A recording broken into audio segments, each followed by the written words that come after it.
खुलुमबाय रायजोफोर, दिनै मोनाबिलिनि खौराङाव फिन खेबसेबाव बयखौ बरायनानै लाग्रोबाय। दासिमनि खौरांफोरा जाबाय।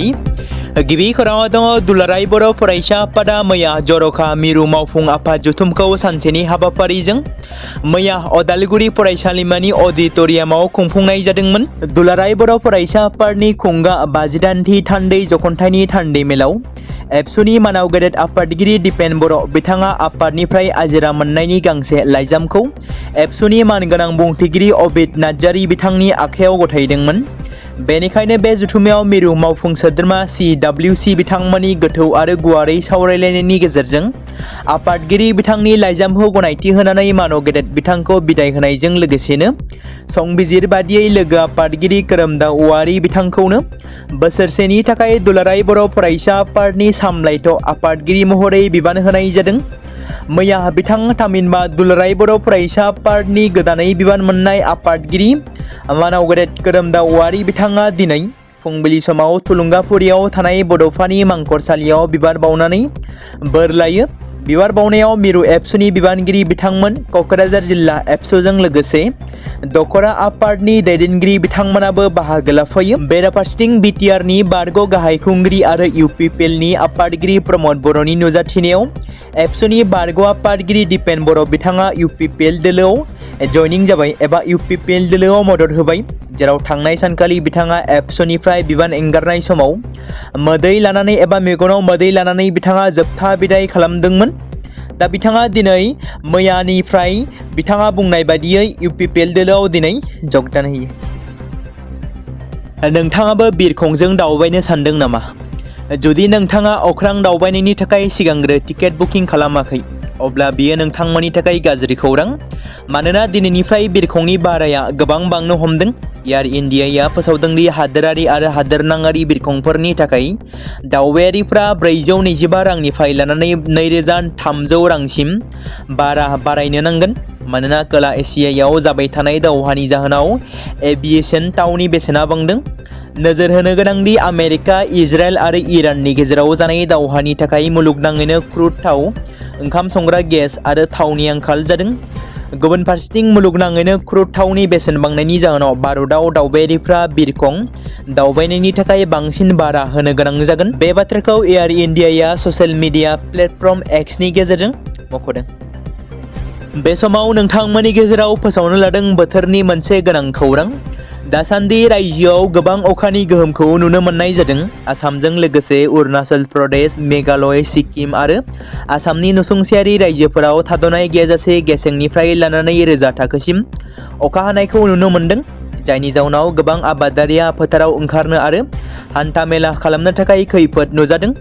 बे समाव बोथोर बिगियान बिफाना आरोबाव फोसावनाय बादिब्ला BTCजों लोगोसे आसामाव बे साननैसोनि गेजेराव फिन आरोबाव गोबां रोजा अखा हागोननि एलार्ट फोसावदों। मख'जाथावदि दासान्दि अखा हाबाय थानायनि रुजुनायाव दिनैनिफ्राय अखा हानाया बांगोन होनना साननाय जादों। बोथोर बिफाननि बादिब्ला रायजोनि गोबां ओनसोलाव सारअन्थाइ गावनायजों लोगोसेनो रोजा अखा हानायनि सम्भाबना दं, जेराव आसामनि गं 27 जिल्लायाव अरेन्ज एलार्ट फोसावनाय जादों। फारसेथिं बोथोर बिगियान मिरुआ सरासनस्रा सुबुंफोरखौ गोनांथि गैयै दावबायनायनिफ्राय गोजानाव थानो खावलायदों आरो सारअन्थाइ गावनाय, बारहुंखानि समाव रैखाथियै जायगायावनो थानो थाखाय बोसोन होदों। लोगोसे सुबुंफोरखौ बिफां एबा मोब्लिबनि खुन्थिया सिङाव थानो नाङा होननानैबो सांग्रांथि होदों। मोनसे गिख्रंथाव बास गारिनि जाब्रबथाय। कार्बि आंलं जिल्लानि बकाजानाव मोनसे गिख्रंथाव लामा जाब्रबथाय जादों।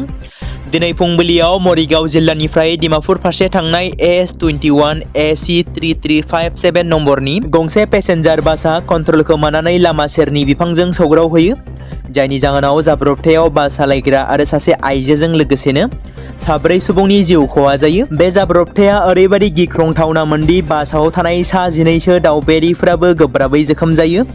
पुलिसनि सुलुंनिफ्राय मिथिनो मोननाय बादिब्ला बे जाब्रबथायाव जायगायावनो जिउ खोमानांनाय सुबुंफ्रा फारियै बास सालायगिरि आब्दुल बारिक, आलाल उद्दीन, खलील रहमान, सबिना सुल्ताना। गुबुन फारसेथिं जोखोम जानाय दावबायारिफ्रा फोरमायनाय बादिब्ला अखानि जाहोनाव आरो खुवा खुनायनि थाखाय गारि सालायगिरिया लामाखौ मोजाङै नुवाखै, जायनि जाहोनाव बे जाब्रबथाया जादों होनना फोरमायथिदों। जाब्रबथाय जानाय बासनि सोमोन्दै जोखोम जानाय सासे दावबायारिया बुंदों दि बे जाब्रबथाया फुंनि 4:30 रिंगासो समाव जादोंमोन। बासआ गोख्रै खारनाय नङामोन। बेयो घन्टासेयाव 60 किल'मिटार गोख्रैथिजों थांगासिनो दंमोन। मोखांजों फैनाय गंसे गारिखौ एरायहोनो नाजानाय समावनो बासआ कन्ट्रल खोमानानै जाब्रबथायाव गोग्लैयो आरो गंसे बिफाङाव नाङो एबा सौदावो। बासआव सा 15निफ्राय सा 10 दावबायारिफोर दंमोन होननानै बिथाङा बुङो। मुंदांखा समाज सिबियारि, सोलोंथाइ फोसाबगिरि आरो सांग्रां मावथि सोद्रोमा सनम वांचुकआ थाबैनो जेलनिफ्राय उदां फारसे फैगोन। सनिबारखालि मिरु नखर बिफाना हादोरनाङारि थाखोआव मुंदांखा मावथिखौ हगारनायनि सोमोन्दै जर'खा बिथोन होदों, जाय थांनाय 6 दाननिफ्रायनो बिथाङा जोबथेसालियाव दंमोन। सनिबारखालि फोसावनाय बिथोन बादियै मिरु नखर बिफाना फोरमायदि नेशनेल सिकिउरिटि एक्ट थामहिनबा NSA नि मोनसे जर'खा दफानि सिङाव सनम वांचुकखौ हमनायनि थिरांथाखौ बोखारनाय जादों। मख'जाथाव दि 26 सेप्तेम्बर 2025 मायथाइयाव NSA नि सिङाव लेह जिल्ला मेजिस्ट्रेटआ होनाय बिथोननि सायाव बिथा खालामनानै सनम वांचुकखौ हमनाय जादोंमोन। बिथोनाव मख'नाय जादों दि सनम वांचुकखौ समाजारि आब्रुथि लाखिनायनि थांखियै हमनाय जादोंमोन। मिरु नखर बिफाना फोसावनाय बिथोनाव बुंनाय जादों दि सनम वांचुकआ गावनि जोबथेसालिनि खावसेसो समखौ कास्टडियाव हगारबाय। मोनसे दुखुनांथाव खौरां, जाखांफु गोख्रों आबादारि नेरसोन नार्जारिया आरोबाव बे बुहुमाव गैलिया। चिरां जिल्ला सान्थिपुर हालामनि अदालगुरि गामिनि थागिबि नेरसोन नार्जारि बिथाङा मैया बेलासिनि 3 रिंगासो समाव गंसे गलायाव फैना न' फारसे गिदिंलांफिनाय समावनो लामा गेजेरावनो प्रेसार स्ट्रक जानानै गोग्लैयो आरो नखरनि सोद्रोमाफ्रा फाहामथायनि थाखाय बङाइगावनि देहा फाहामसालियाव फाहामथाय होनो लाना थाङो। नाथाय मा खालामनो, बिथांखौ फाहामथाय होसेयावबो लाखिनो हायैयाव बिथाङा जोबथा हां बोना बे बुहुमखौ नागारना अरायनि थाखाय थाङो। बिथाङा दासान्दि बैग्रि आबाद, गय आबाद, थाइजौ, साहा, लोंग्रा कफि आरो बायदि बायदि आबाद मावनायखौ जागायहांदोंमोन आरो रां आरजिनो हादोंमोन होनना मिथिनो मोन्दों।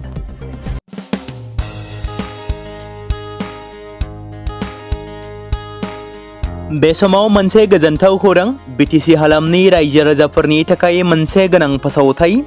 क'क्राझार जिल्लानि सिङाव थानाय बड'लेण्ड एकाडेमि सिनियर सेकेन्डारि स्कुला लानानै फैदों गोजोनथाव खौरां। बड'लेण्ड एकाडेमि सिनियर सेकेन्डारि स्कुला 2026 आरो 2027 सोलोंथाइ बोसोरनि थाखाय लानानै फैदों नार्सारिनिफ्राय लानानै थाखो 9 सिम फरायसा आरो फरायसुलिफोरनि गुन गोनां सोलोंथाइनि थाखाय खम बेसेनावनो गोदानै मुं थिसननायनि खाबुखौ होगासिनो दं। मख'जाथावदि क'क्राझार जिल्लानि हल्टुगाव आउटपस्टआव थानाय क'क्राझार तिनिआलिनि बड'लेण्ड एकाडेमि सिनियर सेकेन्डारि स्कुला गुन गोनां सोलोंथाइ होनायजों लोगोसे थाखो 9 नि थाखाय इलेक्टिभ साबजेक्ट महरै मेथामेटिक्स, जिअ'ग्राफि, हिन्दी, हिस्टरि बायदि आयदाखौ लानो हागोन। मोजां सोलोंथाइ लानायनि अनगायैबो बड'लेण्ड एकाडेमि सिनियर सेकेन्डारि स्कुलाव उफ्रा सोलोंथाइ हिसाबै environment field study, English speaking course बायदिखौ लाफानानै सोलोंथाइ लानो हागोन। बेनि अनगायैबो गोजान लामा हान्थिनानै फरायग्रा फरायसा फरायसुलिफोरनि थाखाय आलादा आलादायै मोजां हस्टेलाव थानानै फरायनो हानायनि खाबुफोर होनाय जादों।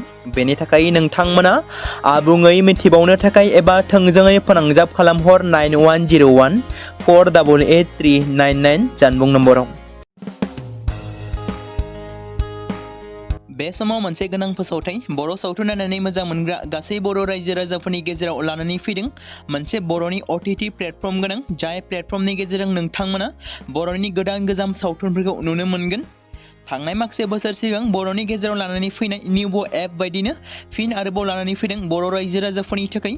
बे बाथ्राखौ मख'नाया गोनांदि 2025 मायथाइनि जानुवारि दानाव ओंखारनाय आंगो स्ट्रिम मुंनि मोनसे OTT प्लेटफर्म गोनां निउबो एपनि गेजेरजों नोंथांमोना गोबांथार बर'नि सावथुनफोर जेरै ट्रेजेडि, रमान्टिक, एक्सन आरो कमेडिजों बुंफबनाय सावथुनफोरखौ नुनो मोनगोन। जेरै सनानि नखर, थांखि गैयै समाज, अनसुला आफा, हिर', बिमा बायदि बाजै, अर, थैसाम, वान्टेड, संदान आरो रं नाम्बार बायदि सावथुनफोरा मख'जाथाव। बेफोर सावथुनफोरखौ नायनो थाखाय नोंथांमोना गिबियावनो आंगो स्ट्रिम एपखौ गाव गावनि मबाइलाव थानाय प्ले स्ट'रनिफ्राय डाउनल'ड खालामनानै लोगोसे इनस्टल खालामनानै गावनि मबाइल नाम्बारजों लगइन खालामनानै लाग्रोनांगोन। बेनि उनाव नोंथांमोना गोबांथार नुनो मोनै सावथुनफोरखौ गुगोल पे, फन पे आरो पेटिएमजों रं नाम्बार सावथुनखौ नायनो थाखाय 60 रां आरो संदान सावथुनखौ नायनो थाखाय 80 रां, वान्टेड सावथुनखौ नायनो थाखाय 60 रां, थैसाम सावथुनखौ नायनो थाखाय 60 रां बेबायदिनो गोबांथार नुनो मोनै सावथुनफोरखौ नायनो थाखाय सुबिदा खालामनानै होदों आंगो स्ट्रिम प्लेटफर्मा। फिन नोंथांमोननि गेजेराव फोरमायबावनो लादों बर' सावथुन नायनानै मोजां मोनग्रा गासै बर' रायजो राजाफोरनि गेजेराव लानानै फैदों मोनसे बर'नि OTT प्लेटफर्म गोनां, जाय प्लेटफर्मनि गेजेरजों नोंथांमोना बर'नि नुनो मोनै सावथुनफोर जेराव गोदान गोजाम सावथुनफोरखौ नुनो मोनगोन।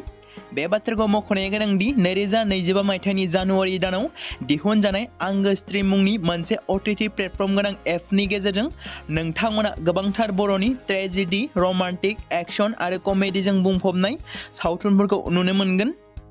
जेरै रं नाम्बार, संदान, वान्टेड, थैसाम, अर, बिमा बायदि बाजै, हिर', अनसुल आफा, थांखि गैयि समाज, सनानि नखर बायदि बायदि सावथुनफ्रा मख'जाथाव। बेफोर सावथुनफोरखौ नायनो थाखाय नोंथांमोना गिबियावनो आंगो स्ट्रिम एपखौ गावनि मबाइलाव थाखानाय प्ले स्ट'रनिफ्राय इनस्टल खालामनानै गावनि मबाइल नाम्बारजों लगइन खालामखांनायनि उनाव नोंथांमोना गोबांथार नुनो मोननाय सावथुनफोरखौ गुगोल पे, फन पे आरो पेटिएमजों रं नाम्बार सावथुनखौ नायनो थाखाय 60 रां, संदान सावथुनखौ नायनो थाखाय 80 रां, वान्टेड सावथुनखौ नायनो थाखाय 60 रां, थैसाम सावथुनखौ नायनो थाखाय 60 रां, बेफोरबायदिनो अर सावथुनखौ नायनो थाखाय 60 रां पे खालामनांगोन। बेबायदिनो गोबांथार नुनो मोननाय बर' सावथुनफोरखौ नायनो थाखाय सुबिदा खालामनानै होदों आंगो स्ट्रिम प्लेटफर्मआ।